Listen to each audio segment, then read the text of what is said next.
Magandang araw po.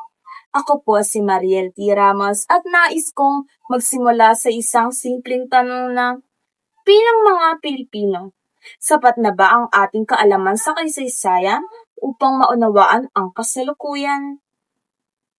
Sa paglipas ng panahon, marami nang nagbago sa ating bansa. Ngunit, may mga suliraning tila pa ulit-ulit na bumabalik. Sa aking talumpati, tatalakayin ko kung paano nagsisilbing salamin ang nakaraan, lalo na ang panahon ni Dr. Jose Rizal. Upang mas maunawaan natin ang mga hamon na kinakaharap natin ngayon bilang isang bansa. Manifesto to the Filipino People.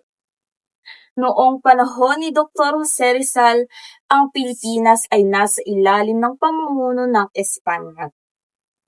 Ang gobernador general at ang mga praile ang may malaking kapangyarihan sa bansa.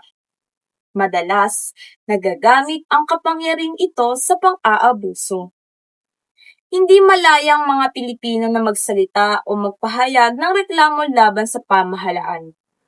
May sensura ang mga pahayag at bawal ang mga pagtitipon na laban sa gobyerno.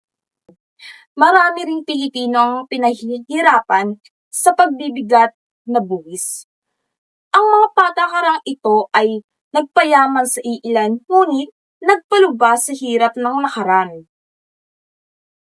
Sa panahon natin ngayon, malaya na tayo bilang isang bansa.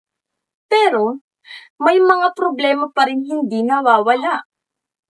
Nakakainis isipin na may korupsyon pa rin sa gobyerno. May mga opisyal na inuuna ang sariling kagustuhan kaysa sa sariling bayan. May mga pamilyang paulit-ulit na nasa kapangyarihan at paulit-ulit na may korupsyon sa Pilipinas. Marami pa ring Pilipino ang nahihirapan sa buhay dahil sa kakulangan ng trabaho at maayos na serbisyo. Kahit may kalayaan tayong magsalita, mabilis namang kumalat ang maling balita sa social media.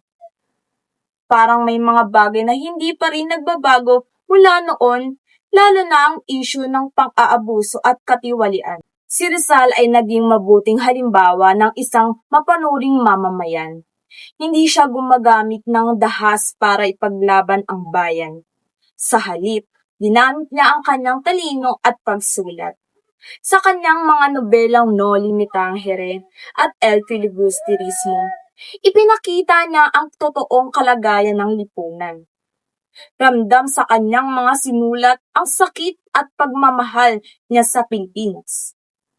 Alam niyang delikado ang kanyang ginagawa, pero ipinagpatuloy pa rin niya ito para magising ang isipan ng mga Pilipino. Dahil sa kanya, maraming tao ang natutong magtanong at mag-isip tungkol sa kanilang karapatan at dignidad. Bilang isang mamamayang may malasakit, gagamitin ko ang kasaysayan para mas maintindihan ang mga nangyayari ngayon. Bilang isang estudyante pa lamang ay sisikapin kong hikayatin ang iba na mag-isip ng tama at magsuri ng impormasyon bago maniwala. Mahalaga ang pag-alam sa nakaraan para hindi na maulit ang mga pagkakamali. Tutulungan ko ang iba na maging responsable at matutong magsalita kung may nakikitang mali. Sa simpleng paraan, tulad ng pagiging tapat at maingat sa desisyon, makatutulong ako sa pag-unlad ng ating bansa.